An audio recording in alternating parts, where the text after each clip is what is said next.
Assalamualaikum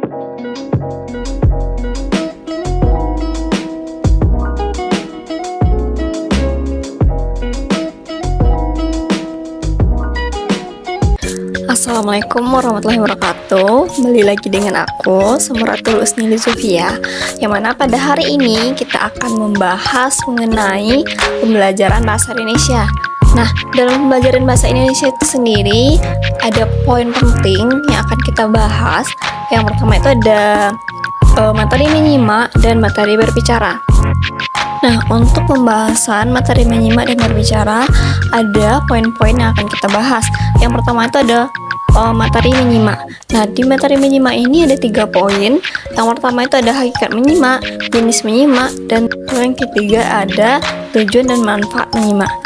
Kalau poin untuk materi berbicara sendiri, ada 3 poinnya juga. Yang pertama itu ada hakikat berbicara, tujuan berbicara, dan faktor-faktor yang mempengaruhi keterampilan berbicara. Nah, untuk poin pertama yaitu materi mengenai menyimak. Nah, kita akan membahas terlebih dahulu pengertian dari menyimak itu sendiri. Nah, jadi keterampilan menyimak itu merupakan bagian dari keterampilan berbahasa yang sangat esensial.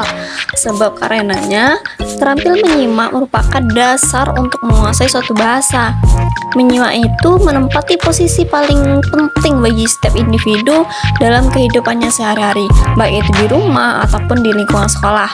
Nah, keterampilan menyimak ini berkembang secara natural sebelum siswa memasuki usia sekolah, yang mana anak kecil yang mulai belajar berbahasa dimulai dengan menyimak rentetan bunyi yang didengarnya, belajar menirukan, kemudian mencoba untuk menerapkannya dalam sebuah pembicaraan.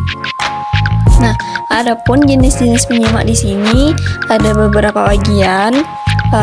Di sini saya ambil dari menurut Hijriyah tahun 2016. Dia itu memaparkan 11 jenis-jenis menyimak. Nah, jadi tujuan menyimak ada beberapa menurut para ahli. Dia menyatakan bahwasanya tujuan dari menyimak itu sangat beragam.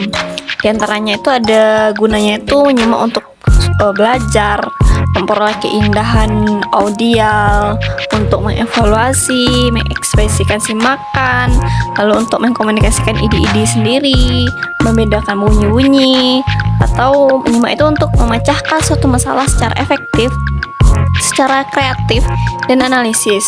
Lalu selanjutnya ada menyimak itu untuk meyakinkan. Selanjutnya ada tujuan dan manfaat menyimak. Nah, manfaat menyimak menurut para ahli itu pada tahun 2016 ada beberapa bagian manfaat menyimak. Ada 7 bagian. Yang pertama itu adalah menambah ilmu pengetahuan dan pengalaman hidup yang berharga bagi kemanusiaan. Lalu yang kedua, meningkatkan intelektualitas serta memperdalam penghayatan keilmuan dan khazanah ilmu.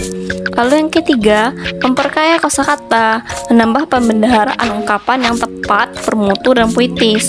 Lalu yang keempat, memperluas wawasan, meningkatkan penghayatan hidup, serta membina sifat terbuka dan objektif.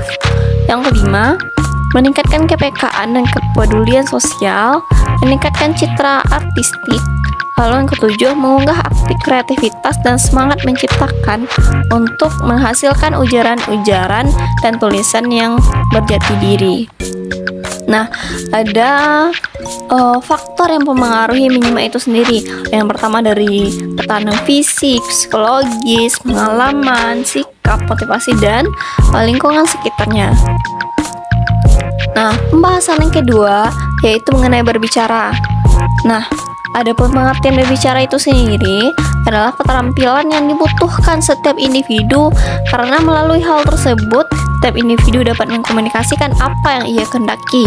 Nah, keterampilan berbicara itu merupakan satu dari 4 kemampuan berbahasa yang perlu ditanamkan agar kemampuan komunikasi siswa itu dapat berkembang secara maksimal. Tujuan dari keterampilan berbicara itu sendiri ada 4. Yang pertama itu adalah membentuk kepekaan siswa terhadap sumber ide. Yang kedua, membangun kemampuan siswa menghasilkan ide. Yang ketiga, melatih keterampilan berbicara untuk berbagai kegiatan. Lalu yang keempat, tujuan, yaitu membina kreatif berbicara siswa. Nah, di sini juga ada faktor yang mempengaruhi perkembangan keterampilan berbicara itu sendiri. Yang pertama yaitu penampilan efektif, keterampilan menyimak, dan umpan balik selama berbicara.